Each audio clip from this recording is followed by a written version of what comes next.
네, 북한이 오늘 북극성 2형이 전송한 지구 사진을 처음으로 공개를 했습니다. 바로 이 사진들입니다. 그러니까 탄도탄에 설치한 카메라로 찍은 대기권 밖에 나갔을 때 바라본 지구의 모습을 찍어서 보낸 사진이라고 주장을 하는 건데 어떻습니까? 이거 진짜 그 북극성 2형이 찍은 사진이 맞을까요? 저걸 이제 우리 국방부에서도 네. 저걸 이제 확인해서 봐야 되겠다고 이제 얘기를 했는데 네. 저 제일 큰 문제가 네. 현재 탄도의 자세가 문제거든요. 네. 자세가 어떤 자세를 취했는가. 네. 그래서 자기들은 저 사진을 내놓으면서 우리 자세가 정확했고 탄도가 정확히 적을 향할 수 있는 네. 위치가 조정이 가능하다. 그래서 요번에 자기들이 탄두가 마지막에 목표물을 향할 수 있게 탄두를 조정할 수 있는 능력을 자기네가 취업을 했다. 네. 라는 주장하는 근거로 내세운 게 바로 저런 겁니다. 아하, 그렇군요. 자, 그러면 이 사진을 공개한 데는 의도가 있을 것 같아요. 북한은 자기네들의 어떤 기술력이라든가 어떤 뜻이 있기 때문에 지금 공개를 한 거죠. 뭘 자랑하고 싶어 하는 겁니까, 지금? 역시 제일 보여주고 싶은 거는 이 소위 대기권에 재진입할 수 있는 능력이 그렇죠. 있다는 걸 보여주고자 하는 겁니다. 네. 근데 사실은 이 부분에 있어서 우리가 좀 주의해서 바라봐야 될 것이 지난번에 화성 12호 발사였습니다. 네. 이때 보면 우리가 PBV라고 해서 포스트 부스트 비클, 그러니까 후추인제라는 게 있습니다. 네. 이 미사일 발사되고 난 다음에 탄두부가 분리되고 이 탄두부가 자세를 잡아가지고 떨어지는 게 이제 중요한데 네. 이거에 관한 장비를 장착을 하고 있었다. 지난번 화성 12호에서는 그런 면에서 봤을 때 북한의 능력이 없다 혹은 능력이 안 된다 이렇게 무시할 것은 아니라고 봅니다. 네. 자, 그러면 이번에 발사한 북극성 2형, 이 미사일은 어디서 어디를 향해서 발사를 한 건가요? 그림을 보면서 간단하게 설명을 해주실까요? 네, 화면에서 보시면 저 북창 지역에서 네. 동해를 향해서 이제 발사를 한 것입니다. 네. 지난 4월 말에도 북한이 북창에서 발사를 했는데 네. 이때는 바다까지 날리지는 못했습니다. 네. 근데 이번에는 500km 바다까지 다 날림으로써 이전에 그 이제 구성시에서 발사했던 그 탄도를 그대로 그리면서 네. 이제 성공이다라고 이제 평가를 하고 있는 것이고요. 네.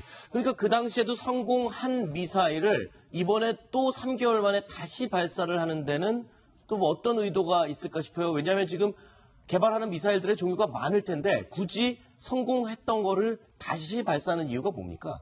제가 조금 아까 말씀드렸지만은 네. 탄두에도 이 엔진이 붙어가지고 네. 탄두를 움직일 수 있는 능력을 이번에 과시했다고 북한이 보도를 했거든요. 네, 목표물에 갈 때까지 정확한 위치를 잡을 수 있는 그런 장치를 말씀하시는 네, 거죠? 그래서 그 능력을 보여주고 그게 이번에 성공했기 때문에 이제 실전 배치를 하라라고 해서 실전 배치가 가장 큰 목적이 아니겠나 이렇게 생각을 합니다. 네. 자, 조금 전에 말씀을 해주셨는데 일단은 이 북극성 2형이 위력적인 이유가 굉장히 기동성 그리고 어디서 발사를 어디서든 아무 때나 할 수 있다 뭐 이런 건데 어떤 원리로 어떤 과정을 거쳐서 발사되는지 먼저 설명을 해주시죠. 예, 일단 차량이 보이시는데요. 저 이제 무한 궤도 차량에서 발사를 합니다. 근데 보면 저 둥그런 관에서 발사가 되지 않습니까? 이 발사하는 방식이 이제 냉각 발사라고 합니다. 네. 무슨 말인고 하니 저 관에서 불을 붙이는 것이 아니라 네. 관에서 가스 압등을 통해서 위로 밀어낸 다음에 네. 위에서 점화해서 나간다는 거죠. 아, 그러니까 이 단계에서는 아직 불이 붙지 않은 상태고 예. 일정 높이 이상 올라간 뒤에 엔진에 불이 붙는 거예요. 왜냐하면 왜 이렇게 불이 붙냐면 이 올라가는 것이 네. ICBM급이나 이상급이든 IRBM 이상급이든 굉장히 셉니다. 네. 잘못하면 발사대가 타서 터질 수가 있습니다. 아하. 그래서 그 위에서 이제 발사를 함으로써 발사대도 지키고 좀 더 안정적으로 발사가 가능한 것이죠. 네, 그러니까 이 발사대에 불이 붙지 않게 먼저 가스 등을 통해서 튀어나간 다음 공중에서 불이 붙게 하는 이 발사 방법이 또 기술력이군요. 그런데 네. 또 연료도 이게 지금 고체형 연료를 사용하지 않습니까? 예. 액체형이랑 완전히 다른 점이 있다면요. 바로 그 점입니다. 네. 뭐냐면 저렇게 관에서 발사하려면 안에서 가스압에 밀어서 발사할 수밖에 없는데 네. 그럼 미사일이 언제든 발사할 준비가 돼야 됩니다. 그렇죠. 만약에 액체로 해서 주입하고 뭐하고 하면은 다시 뭐 가스로 밀봉하고 할 시간이 없습니다. 네. 결국은 고체 연료를 통해서 발사할 수밖에 없다라는 것이고요. 네. 이렇게 고체 연료를 발사를 하게 될 경우에는 수십 분 이내에 뭐 예를 들어서 지금 해외 뭐 존 실링 같은 연구원 같은 경우 5분 이내 발사 가능하다고 얘기를 하는데 5분만 해요. 예, 네. 그런 정도까지 아직은 북한이 가기 조금 어려울 수 있으나 네. 그러나 기존에 우리가 알려진 시간보다 훨씬 더 짧은 시간 안에 발사할 수 있다고 말씀드릴 수 있습니다. 네. 그래서 어제 같은 경우에 북극성 2형의 성공적인 발사가 우리한테 큰 의미를 주는데요. 거리는 우리가 화성 2호 그 이전에 일주일 전에 발사한 것보다 오히려 거리는 짧습니다. 한 3,000km 정도 갈 수 있는 거가 화성 2호 같은 경우는 한 5,000km 이상 가서 알래스카까지도 타격할 수 있는 거거든요. 근데 이거는 이제 사정거리는 대략 한 괌에 있는 증원군을 막기 위한 건데 그보다도 중요한 게 지금 양욱 박사가 얘기한 것처럼 고체 연료를 쓰기 때문에 우리가 만약에 준비해서 우리한테 만약에 쏜다. 네. 그러면은 5분, 10분 정도 뿐이기 때문에 그거를 중간에 사전에 탐지해서 우리가 사전에 타격하겠다는 게 우리나라의 KAMD, 네. 킬체인이잖아요. 근데 그거를 할 수 있는 시간적 여유가 전혀 없게 됐다. 아하. 그러니까 우리로서는 상당히 위험에 놓이게 된 겁니다. 그렇군요. 이게 또 더군다나 그냥 단지 실험 단계가 아니라 이 완전히 개발해서 실전 배치를 승인했다. 이런 얘기가 지금 나오고 있거든요. 자, 이 김정은이 이렇게 얘기를 했죠. 실전 부대 배치, 배비라고 북한에서는 얘기를 하는군요. 배치를 승인하셨다. 그러니까 승인했다. 이것도 뭐 그렇게 많이 쓰이는 표현은 아니라면서요. 아니, 이제 그렇습니다. 아, 그래요? 김정은에 대해서 이렇게 쓰죠. 그러면 지금 하시었다. 부대에 실전 배치를 했다는 건 이 북극성 2형 미사일을 여러 군데 이제 실전 발사할 수 있을 상황으로 지금 배치를 했다는 건데 상당히 위력적인 상황 아닙니까? 이렇게 그러니까 되면? 앞으로 이제 하라는 거죠. 이제 네. 곧 하겠죠. 하겠는데 저게 이제 아까도 우리 하종대 위원께서 말씀하셨듯이 고체연료 쓰기 때문에 우리가 사전에 포착이 힘들고 또 우리가 미국에서 위성을 가지고 발사를 할 수 있는 비행장이라든가 근처에 뭐 도로라든가 미사일 기지를 우리가 이제 위성으로 사진을 찍는데 네. 저거는 이제 캐터필러가 달려가지고 무한궤도 차를 달려서 논밭이나 야산에도 가서 쏠 수 있기 때문에 네. 찾아내기가 더욱더 힘든다는 게 우리 바로 이제 가장 큰 문제점이라고. 그렇죠. 그러니까 액체 주입형 로켓의 경우에는 세워놓고 꽂아놓고 액체가 주입될 때까지 계속 기다리고 이러다 보니까 위성으로도 포착을 할 수가 있고 어떤 움직임을 미리 감지를 할 수가 있는데 이 고체는 끼워서 만들어서 그냥 어디 계속 들고 다녀도 모른다는 거잖아요. 산속에 숨어 있어도 모르고. 그렇기 때문에 사실은 일주일 전에 성공한 화성 12호는 네. 사실 1단 로켓으로 해서 그 정도 날아간 거거든요. 네. 그러니까 만약에 2단 로켓으로 한다면 미국까지도 이제 10,000km까지 또 가게 그렇죠. 되는 그러니까 미국이 상당히 걱정을 많이 해야 되는 그런 미사일이라고 본다면은 네. 어제 거 같은 경우에는 우리가 그냥 보통 생각하면 미사일 뭐 거리도 그렇게 덜 나갔고 더 작은 게 왔네 이렇게 생각할지 모르지만 어제 거 같은 거에 우리한테 주는 의미가 배나 컸다. 네. 그럼에도 불구하고 사실은 어제 우리가 대응한 그런 청와대의 모습 이런 부분들은 직접 대통령은 지방에 가 계셨고 또 이 안에서 어떤 우리 언론이나 아니면 네. 군 이런 데서 하는 어떤 보여준 반응 이런 거는 너무나 그 의미에 비해서 너무 약했다는 게 네. 어제 우리의 문제점이라고 할 수가 있습니다. 만약에 이 북극성 2형이 진짜 전략 무기로 실전 배치가 되기 시작한다. 그러면 한반도의 상황은 굉장히 우리 남한 입장에서 볼 때는 위력적인 상황이 되는 거겠죠. 이 방어를 할 수 있는 그런 상황이 가능한 건지 그게 궁금하거든요. 일단 북극성 2형 자체는 2,000km 정도의 사거리가 되기 때문에 네. 이것은 한반도 내 공격이라기보다는 주일 미군 기지나 네. 혹은 한반도 해역에 접근하고 있는 미 항모 전단을 공격하기 위해서 존재한다고 볼 수가 있습니다. 네. 그래서 일단 그런 부분에서 방어할 수 있는 시스템 같은 경우는 결국 SM3라고 해서 이 바다에서 쓰는 이 미사일 네. 아니면 이제 요격이 어렵고요. 만약에 이 똑같은 시스템을 대한민국을 향해 쏜다. 그래서 네. 만약에 고각발사로 발사를 한다고 할 경우에는 이 사드로 막기 굉장히 어려운 측면이 있습니다. 어떤 이유 때문이죠? 사실은 이제 이렇게 보면 돼요. 우리가 배구를 하다 보면 토스를 하면 이렇게 막다가 브로킹을 하다가 그 위로 살짝 넘겨서 가는 경우가 있지 않습니까? 바로 사드에 대해서 그런 식의 공격이 가능하다는 것입니다. 그래서 사드가 달 수 있는 예를 들어서 이제 그 150km 정도 고도 여기를 넘어서 예를 들어서 이 직각으로 내려오는 그런 공격이 가능하기 때문에 막을 수 없다라는 얘기가 나오는 것이고요. 그래서 예를 들어서 우리도 SM3가 있어야 되는 것이 아니냐는 얘기가 나오고 있는데 네. 근데 사실은 이런 공격은 굉장히 군사적으로 효율적인 공격이 아닙니다만은 네. 만에 하나의 가능성에 대비를 하기는 해야겠죠. 네. 그리고 또 이 탄두 속도가 네, 예. 떨어지는 속도가 마하 10 이상이 되면 사드나 요격 미사일로 맞추기도 힘들다면서요. 근데 이번에 북극성 2형 미사일이 탄두가 마하 10 이상이 나온다면서요. 네, 마하 10이 나온다고 그랬죠. 네. 그다음에 사드 자체 속도는 마하 8.25입니다. 네. 그러니까 14까지 맞추는 걸로 되어 있기 때문에 네. 전면으로 공격할 때는 14까지 맞출 수 있다고 되기 때문에 사실상 이번에 쏜 미사일 정도는 북극성 2형 정도는 사드로 맞출 수가 있습니다. 네. 네, 맞출 수가 있다고 네네. 생각이 됩니다. 그렇군요. 자, 어쨌든 이 KAMD 킬체인 시스템으로는 막을 수는 있지만 그래도 그게 또 완벽하지는 않고 고도에 따라서 허점이 생길 수 있다. 이런 단점을 갖고 있군요. 자, 그런데 지금 북한이 이 북극성 2형뿐만 아니라 최근에 실험 발사했던 이 화성 12형 이 내용도 자랑을 하면서 미국 본토에 대한 지금 위협을 계속 높이고 있죠? 그렇죠. 바로 일주일 전에 네. 북한이 이제 성공적으로 발사한 게 저 화성 12호인데 이렇게 됐을 경우에 5,500km 정도 떨어진 게 북한에서 알래스카거든요. 그렇죠. 알래스카를 직접 공격할 수 있다는 거고 하와이까지 가려면 한 7,500km이기 때문에 지금 화성 12호로는 좀 가기는 좀 제가 보기엔 좀 어려울 것 같아요. 그래서 네. 북한의 조선중앙통신은 어쨌든 하와이까지도 사정권 안에 두고 있다라고 얘기를 했습니다. 그래서 사실은 어제 같은 경우에 이제 오늘자 노동신문 있지 않습니까? 네. 노동신문이 6페이지 나와요. 그런데 네.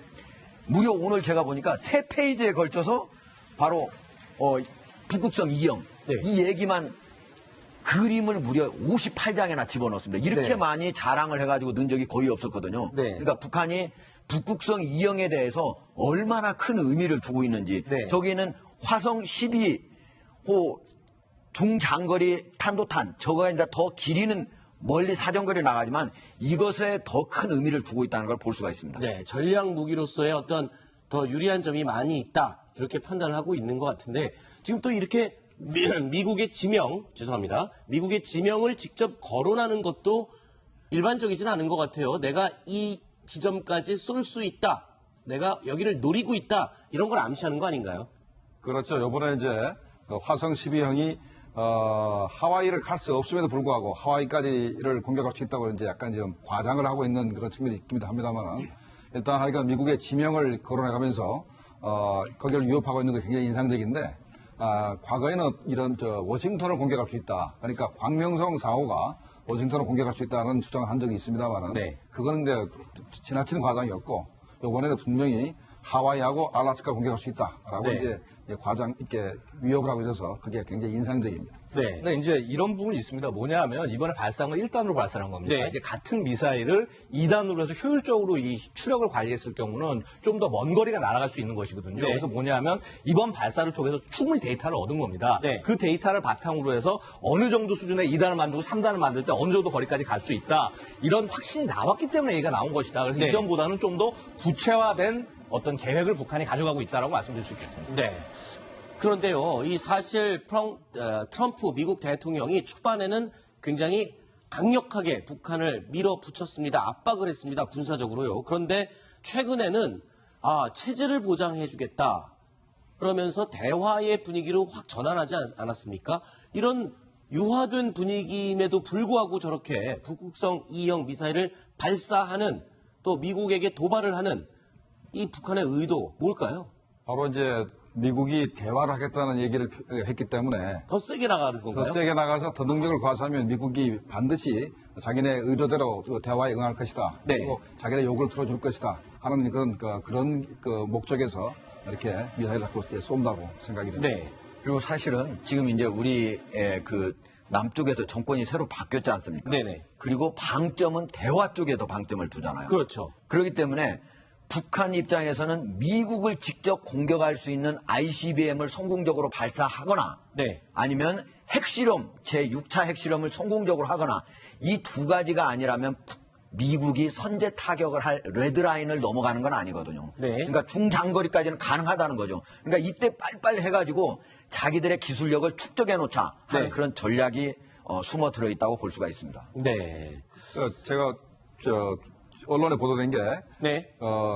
지난번에 미중 정상회담 때 미국은 중국에 대해서 100일 동안 무역적자, 미중 간의 무역적자 해소를 할 시간을 주겠다라는 얘기가 있었고, 근데 뭐 들린 얘기에 의하면은 중국은 미국에 대해서 100일 시간을 줘라. 북한을 설득해서 미사일 발사나 핵실험 안 하게 자기네가 억제를 하겠다. 네. 포기를 설득하겠다는 얘기를 했는데 그 100일이 바로 이제 3월 달에 졌던 미중 정상회담부터 100일간에 뭔가 사건을 이제 자기네들이 나름대로 그 이후에는 뭐 대화로 가야 될 것 같으니까 그 100일 동안에 미사일 발사든 뭘 해가지고 이렇게 군사력을 더 증강을 해서 네. 미국과 또는 중국과 회담을 이렇게 이끌어 가려고 하는 그런 저희가 아닌가 생각이 됩니다. 네. 그렇군요. 자, 그리고요, 이 지난 주말에 문재인 대통령 이 외교 안보 라인 인선을 발표를 했습니다. 그런데 과거 정권과는 다른 부분에 방점을 찍었다라고 표현을 했습니다. 어떤 내용인지 들어보시겠습니다.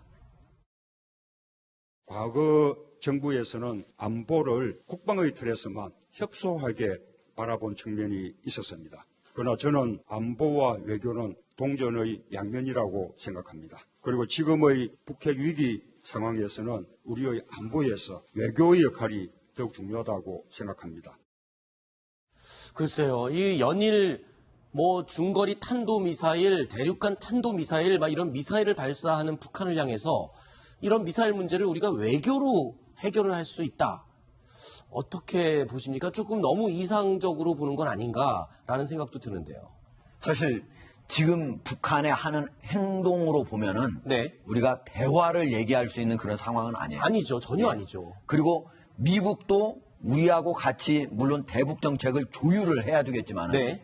조율을 설령 한다고 하더라도 지금 저렇게 미사일 도발을 계속하고 있는 상황에서 우리가 남북의 뭐 정상회담이라든지 이렇게 대화를 하자 이렇게 얘기하는 거는 사실 미국도 같이 동조를 하기가 어려울 거예요. 네. 그러니까 이런 상황에서는 제가 보기에는 문재인 정부에서도 사실 북한한테 뭐 대화를 제안한다든지 전체 기조가 앞으로 좀 대화에 방점을 두겠다 네. 이런 거지만 지금 저런 상황에서는 대화를 하자고 제안을 하거나 하기는 좀 어려울 것이라고 봅니다. 네. 그런데 미국에서 그랬죠. 맥시멈 프레셔 네. and engagement 그랬지 않습니까? 네. 아마 문재인 정부도 마찬가지로 생각이 됩니다. 그러니까 최대한 제재와 압박을 하되 압박 자체가 목적이 아니고 결국은 압박을 통해서 북한이 핵을 폐기하도록 네. 하고 그래서 그걸 위한 또 대화로 나오기 위한 것이기 때문에 네. 어떻게 보면은 미국의 트럼프 정부나 문재인 정부나 이렇게 목적은 거의 같다고 생각이 됩니다. 네. 일단 외교 안보에 관해서 예를 들어서 안보라는 측면이 국방만이 아니다라고 지적하신 건 맞습니다. 당연히 네. 그래야 되는 것이고요. 네. 그런데 이제 한 가지 이제 뭐냐 하면은 가장 큰 문제가 북한과 우리가의 상대에서 북한이 우리를 대화 상대로 인정을 안 합니다. 네. 너희는 그만한 능력이 없어. 너희는 우리와 같은 핵이 없어. 이런 식으로 해서 사실은 어떻게 보면 그야말로 코리아 패싱을 북한이 하고 있습니다. 네. 이런 상황을 극복하는 하나의 수단 중에 하나가 국방이라고 볼 수 있고요. 네. 이런 부분에 잘 균형을 맞춰주시는 것이 결국 이 정부의 성공에 달려있는 것이 아닌가 생각이 됩니다. 네. 자, 그러면 과연 이 문제를 외교로 잘 풀 수 있을지 외교 안보 라인 인선을 보겠습니다. 진짜 군 출신이 없나요? 현재까지 이제 총 책임자라고 부를 수 있는 분들 중에는 군 출신이 없죠. 왜냐하면 네. 국가안보실장이 당장 정용 외무고시 출신이시고요. 네. 강경화 외교장관 내정자는 아예 외무고시 출신도 아니고 유엔에서 주로 근무를 하시는 걸로 멀리 알려진 다자관계 전문가고 네. 국정원장 같은 경우에는 국정원 내부 출신 인사죠. 다만 이제 대북 관계에서 김정일을 많이 만났을 정도로 굉장히 북한과의 관계를 많이 했던 분이고요. 네. 그다음에 이제 특보로 좀 어떻게 보면은 특보라는 게 좀 그 기존의 어떤 내각에 바로 들어오기에는 조금 더 무게감이 있으신 분들로 보이는데 네. 홍석현 전 중대사 전 그 중앙일보 JTBC 회장이시고 미국 쪽에 그리고 이제 문정인 전 정의과 교수 같은 분도 안보 특보로 두 분이 임명됐고 국방부 장관의 인선에 좀 촉각이 곤두서 있고 이제 국가안보실장실 내부에는 뭐 차장급들은 군 출신이 과연 실무진으로서 보좌를 할 것인지가 아직 정해지진 않았죠. 네. 자, 이번에 문재인 정부의 외교 안보 라인 인선. 자, 이 전 정부인 박근혜 전 대통령 정부와는 어땠는지 한번 비교를 해볼까요? 예, 일단 크게 다른 게요. 네. 지금 이제 문재인 정부에서는 지금 안보실장 같은 경우에 원래 대사를 했던 분이에요. 그렇죠. 외교를 담당했던 네. 분이잖아요. 그리고 외교부 장관 같은 경우는 정통적인 어떤 미국 동맹파라든지 아니면 뭐 중국과의 그 큰 두 나라를 이렇게 외교를 했던 사람이 아니고 유엔에서 오랫동안 했던 다자외교를 했던 사람. 그러나 박근혜 정부 같은 경우에는 안보 분야는 군 출신을 확실히 썼습니다. 지금 국가안보실장에 김관진 육사 28기잖아요. 네. 국방 장관도 하셨고 그다음에 한민국 국방장관도 뭐 당연히 그 군 출신이고요. 네. 그다음 윤병세 장관은 말 그대로 쭉 미국 통으로 오랫동안 또 했던 네. 분이고 이러기 때문에 지금 현재 문재인 정부와 박근혜 정부의 외교 안보 라인은 완전히 다르다. 특히 네. 이제 문재인 정부 같은 경우는 국방장관도 문민장관으로 하겠다. 네. 근데 이제 그 문민장관이라고 하는 게 군 출신 자체를 안 쓰겠다 뭐 이렇게까지는 아닐 수 있고 군에서 네. 나와가지고 일단 민간인으로 있는 사람도 충분히 민간이라고 볼 수가 있는 거니까 네. 제가 보기엔 아마 그런 사람 중에서 쓰지 않을까. 국방부 장관을 국방을 전혀 안 했던 사람으로 쓰기는 네. 어렵지 않습니까? 네. 과연 북한과의 이 꽁꽁 묶여있는 이 문제를 외교적으로 잘 풀 수 있을지. 일단 강경화 외교부 장관 후보자가요, 미국에서 이 동아일보 특파원과 인터뷰를 했습니다. 그런데 이 북핵 문제, 북한의 미사일 문제를 해결하기 위한 강력한 의지를 피력을 했습니다. 직접 들어보시죠. 직접 방문 없지만은 북핵 문제가 그냥 한반도 문제를 넘어서 국제적인 그 흥분한 일이 오래 남아있지 않습니까? 그래서 유엔에도 자주 그 문제가 거론이 되고요. 또 제가 그 문제를 직접 다루진 않았다고 하더라도 국제 무대에서 여러 가지 현안에 대해서 많은 활동을 했고 경험이 있고 그 경험을 바탕으로 제 나름대로 기여를 하고 있습니다. 그러니까 지금 직접 다뤄본 적은 없는 업무지만 이 유엔에서 있었던 그런 경험들 그리고 외교적인 그런 실력을 이용해서 좀 잘해보고 싶다 이런 의지를 강력하게 표현을 했어요. 예, 실제로 강경화 외교부 장관 그 후보자 같은 경우에 네. 유엔에서 계속 있었잖아요. 네. 유엔 같은 경우에는 한 10년씩 그 유엔 사무총장 하잖아요. 네. 반기문 유엔 사무총장 10년 했잖아요. 근데 그 전에 반기문 전에 있는 그 유엔 아난. 사무총장 네. 코피 아난. 네. 그다음에 지금 있는 구테레스. 네. 바로 그리고 반기문 사무총장까지 이 세 분이 모두 이 강경화 외교부 장관 후보자에 대해서는 아주 능력이 뛰어나다. 아하. 누구나 쓰고 싶어 한다라고 했으니까 네. 그냥 미국하고 중국을 좀 안 다뤄봤을 뿐이지 실제로 외교 업무에 직접 임하게 되면은 뭐 실무적으로는 내가 보기에는 아주 잘할 것으로 네. 그렇게 예상을 합니다. 근데 이제 이런 부분이 있습니다. 분명히 다자 문제 전문가입니다. 네. 그리고 이제 특히 이제 현 정부 자체가 다자 문제로서 이 부분을 해결해 나가겠다라는 취지와는 좀 맞을 수가 있습니다. 네. 그런데 결국은 뭐냐면 키플레이들은 결국은 다 정해져 있습니다. 네. 그리고 양자에서 해결할 문제도 상당히 많은 부분이 있고요. 네. 그리고 이런 부분은 뭐 어쨌거나 국가안보실장 자체도 결국은 외교관 출신이기 때문에 이러한 그 큰 그림 틀 안에서 많이 움직이고 이게 되지 않을까 이렇게 예상할 수 있겠습니다. 네, 알겠습니다.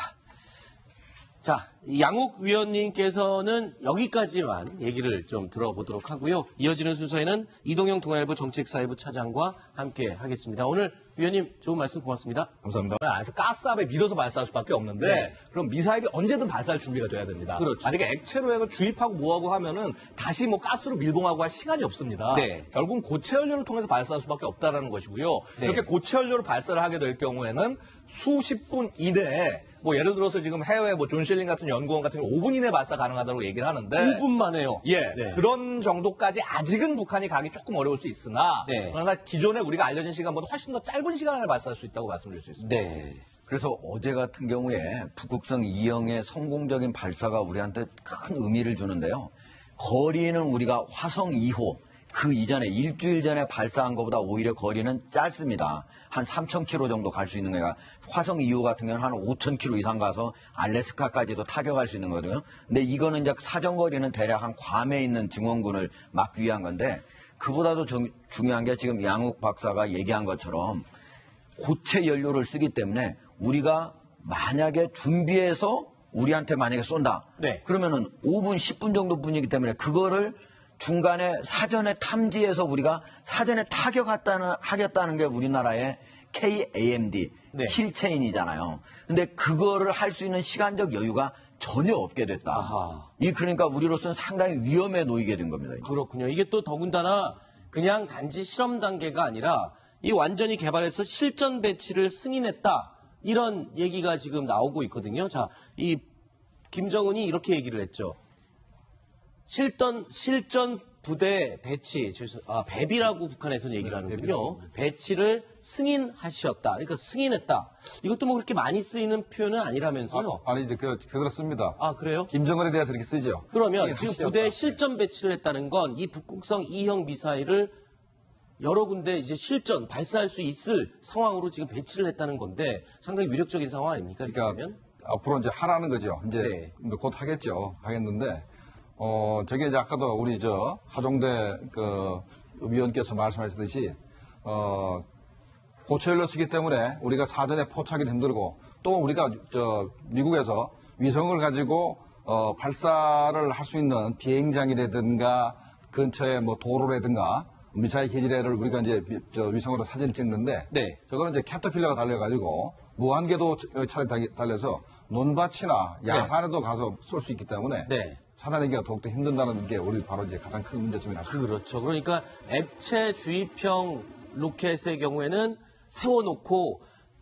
꽂아놓고 액체가 주입될 때까지 계속 기다리고 이러다 보니까 위성으로도 포착을 할 수가 있고 어떤 움직임을 미리 감지를 할 수가 있는데 이 고체는 끼워서 만들어서 그냥 어디 계속 들고 다녀도 모른다는 거잖아요. 산속에 숨어 있어도 모르고. 그렇기 때문에 사실은 일주일 전에 성공한 화성 12호는 네. 사실 1단 로켓으로 해서 그 정도 날아간 거거든요. 네. 그러니까 만약에 2단 로켓으로 한다면 미국까지도 이제 10,000km까지 또 가게 그렇죠. 되는 그러니까 미국이 상당히 걱정을 많이 해야 되는 그런 미사일이라고 본다면은 네. 어제 거 같은 경우에는 우리가 그냥 보통 생각하면 미사일 뭐 거리도 그렇게 덜 나갔고 더 작은 게 왔네 이렇게 생각할지 모르지만 어제 거 같은 거에 우리한테 주는 의미가 배나 컸다. 네. 그럼에도 불구하고 사실은 어제 우리가 대응한 그런 청와대의 모습 이런 부분들은 직접 대통령은 지방에 가 계셨고 또 이 안에서 어떤 우리 언론이나 아니면 네. 군 이런 데서 하는 어떤 보여준 반응 이런 거는 너무나 그 의미에 비해서 너무 약했다는 게 네. 어제 우리의 문제점이라고 할 수가 있습니다. 만약에 이 북극성 2형이 진짜 전략 무기로 실전 배치가 되기 시작한다. 그러면 한반도의 상황은 굉장히 우리 남한 입장에서 볼 때는 위력적인 상황이 되는 거겠죠. 이 방어를 할 수 있는 그런 상황이 가능한 건지 그게 궁금하거든요. 일단 북극성 2형 자체는 2,000km 정도의 사거리가 되기 때문에 네. 이것은 한반도 내 공격이라기보다는 주일 미군 기지나 네. 혹은 한반도 해역에 접근하고 있는 미 항모전단을 공격하기 위해서 존재한다고 볼 수가 있습니다. 네. 그래서 일단 그런 부분에서 방어할 수 있는 시스템 같은 경우는 결국 SM-3라고 해서 이 바다에서 쓰는 이 미사일 네. 아니면 이제 요격이 어렵고요. 만약에 이 똑같은 시스템을 대한민국을 향해 쏜다. 그래서 네. 만약에 고각발사로 발사를 한다고 할 경우에는 이 사드로 막기 굉장히 어려운 측면이 있습니다. 어떤 이유 때문이죠? 사실은 이제 이렇게 보면 돼요. 우리가 배구를 하다 보면 토스를 하면 이렇게 막다가 브로킹을 하다가 그 위로 살짝 넘겨서 가는 경우가 있지 않습니까? 바로 사드에 대해서 그런 식의 공격이 가능하다는 것입니다. 그래서 사드가 달 수 있는 이 예를 들어서 이제 그 150km 정도 고도 여기를 넘어서 예를 들어서 이 직각으로 내려오는 그런 공격이 가능하기 때문에 막을 수 없다라는 얘기가 나오는 것이고요. 그래서 예를 들어서 우리도 SM-3가 있어야 되는 것이 아니냐는 얘기가 나오고 있는데 네. 근데 사실은 이런 공격은 굉장히 군사적으로 효율적인 공격이 아닙니다만은 네. 만에 하나의 가능성에 대비를 하기는 해야겠죠. 네. 그리고 또 이 탄두 속도가 네, 예. 떨어지는 속도가 마하 10 이상이 되면 사드나 요격 미사일로 맞추기도 힘들다면서요. 근데 이번에 북극성 2형 미사일이 탄두가 마하 10 이상이 나온다면서요. 네, 마하 10이 나온다고 그랬죠. 네. 그다음에 사드 자체 속도는 마하 8.25입니다. 네. 그러니까 14까지는 맞추는 걸로 되어 있기 때문에 네. 전면으로 공격할 때는 14까지 맞출 수 있다고 되기 때문에 사실상 이번에 쏜 미사일 정도는 북극성 2형 정도는 사드로 맞출 수가 있습니다. 네. 네, 맞출 수가 있다고 네네. 생각이 됩니다. 그렇군요. 자, 어쨌든 이 KAMD 킬체인 시스템으로는 막을 수는 있지만 그래도 그게 또 완벽하지는 않고 고도에 따라서 허점이 생길 수 있다. 이런 단점을 갖고 있군요. 자, 그런데 지금 북한이 이 북극성 2형뿐만 아니라 최근에 실험 발사했던 이 화성 12형 이 내용도 자랑을 하면서 미국 본토에 대한 지금 위협을 계속 높이고 있죠. 네, 북한이 오늘 북극성 2형이 전송한 지구 사진을 처음으로 공개를 했습니다. 바로 이 사진들입니다. 그러니까 탄도탄에 설치한 카메라로 찍은 대기권 밖에 나갔을 때 바라본 지구의 모습을 찍어서 보낸 사진이라고 주장을 하는 건데 어떻습니까? 이거 진짜 그 북극성 2형이 찍은 사진이 맞을까요? 저걸 이제 우리 국방부에서도 네. 저걸 이제 확인해서 봐야 되겠다고 이제 얘기를 했는데 네. 제일 큰 문제가 네. 현재 탄두의 자세가 문제거든요. 네. 자세가 어떤 자세를 취했는가. 네. 그래서 자기들은 저 사진을 내놓으면서 우리 자세가 정확했고 탄두가 정확히 적을 향할 수 있는 네. 위치가 조정이 가능하다. 그래서 요번에 자기들이 탄두가 마지막에 목표물을 향할 수 있게 탄두를 조정할 수 있는 능력을 자기네가 취업을 했다. 네. 라는 주장하는 근거로 내세운 게 바로 저런 겁니다. 아하, 그렇군요. 자, 그러면 이 사진을 공개한 데는 의도가 있을 것 같아요. 북한은 자기네들의 어떤 기술력이라든가 어떤 뜻이 있기 때문에 지금 공개를 한 거죠. 뭘 자랑하고 싶어 하는 겁니까, 지금? 역시 제일 보여주고 싶은 거는 이 소위 대기권에 재진입할 수 있는 능력이 그렇죠. 있다라는 걸 보여주고자 하는 겁니다. 네. 근데 사실은 이 부분에 있어서 우리가 좀 주의해서 바라봐야 될 것이 지난번에 화성 12호 발사였습니다. 네. 이때 보면 우리가 PBV라고 해서 포스트 부스트 비클, 그러니까 후추인제라는 게 있습니다. 네. 이 미사일 발사되고 난 다음에 탄두부가 분리되고 이 탄두부가 자세를 잡아가지고 떨어지는 게 이제 중요한데 이거에 관한 장비를 장착을 하고 있었다. 지난번 화성 12호에서는 그런 면에서 봤을 때 북한의 능력이 없다. 혹은 능력이 안 된다. 이렇게 무시할 것은 아니라고 봅니다. 네. 자, 그러면 이번에 발사한 북극성 2형 이 미사일은 어디서 어디를 향해서 발사를 한 건가요? 그림을 보면서 간단하게 설명을 해주실까요? 네, 화면에서 보시면 저 북창 지역에서 네. 동해를 향해서 이제 발사를 한 것입니다. 네. 지난 4월 말에도 북한이 북창에서 발사를 했는데 네. 이때는 바다까지 날리지는 못했습니다. 네. 근데 이번에는 500km 바다까지 다 날림으로써 이전에 그 이제 구성시에서 발사했던 그 탄도를 그대로 그리면서 네. 이제 성공이다라고 이제 평가를 하고 있는 것이고요. 네. 그러니까 그 당시에도 성공한 미사일을 이번에 또 3개월 만에 다시 발사를 하는 데는 또 뭐 어떤 의도가 있을까 싶어요. 왜냐하면 지금 개발하는 미사일들의 종류가 많을 텐데 굳이 성공했던 거를 다시 발사하는 이유가 뭡니까? 제가 저거 아까 말씀드렸지만은 네. 탄두에도 이 엔진이 붙어가지고 네. 탄두를 움직일 수 있는 능력을 이번에 과시했다고 이미 북한이 보도를 했거든요. 네, 목표물에 갈 때까지 정확한 위치를 잡을 수 있는 그런 장치를 말씀하시는 네, 거죠? 그래서 그 능력을 보여주고 그게 이번에 성공했기 때문에 이제 실전 배치를 하라라고 해서 실전 배치가 가장 큰 목적이 아니겠나 이렇게 생각을 합니다. 네. 자, 조금 전에 말씀을 해주셨는데 일단은 이 북극성 2형이 위력적인 이유가 굉장히 기동성 그리고 어디서 발사를 어디서든 아무 때나 할 수 있다 뭐 이런 건데 어떤 원리로 어떤 과정을 거쳐서 발사되는지 먼저 설명을 해주시죠. 예, 일단 차량이 보이시는데요. 저 이제 무한 궤도 차량에서 발사를 합니다. 근데 보면 저 둥그런 관에서 발사가 되지 않습니까? 이 발사하는 방식이 이제 냉각 발사라고 합니다. 네. 무슨 말인고 하니 저 관에서 불을 붙이는 것이 아니라 네. 관에서 가스 압등을 통해서 위로 밀어낸 다음에 네. 위에서 점화해서 나간다는 거죠. 아, 그러니까 이 단계에서는 아직 불이 붙지 않은 상태고 예. 일정 높이 이상 올라간 뒤에 엔진에 불이 붙는 예. 거예요. 왜냐하면 왜 이렇게 불이 붙냐 하면 이 올라가는 것이 네. ICBM급이나 이상급이든 IRBM 이상급이든 굉장히 셉니다. 네. 잘못하면 발사대가 타서 터질 수가 있습니다. 아하. 그래서 그 위에서 이제 발사를 함으로써 발사대도 지키고 좀 더 안정적으로 발사가 가능한 것이죠. 네, 그러니까 이 발사대에 불이 붙지 않게 먼저 가스 등을 통해서 튀어나간 다음 공중에서 불이 붙게 하는 이 발사 방법이 또 기술력이군요. 그런데 네. 또 연료도 이게 지금 고체형 연료를 사용하지 않습니까? 예. 액체형이랑 완전히 다른 점이 있다면요. 바로 그 점입니다. 뭐냐면 저렇게 관에서 발사하려면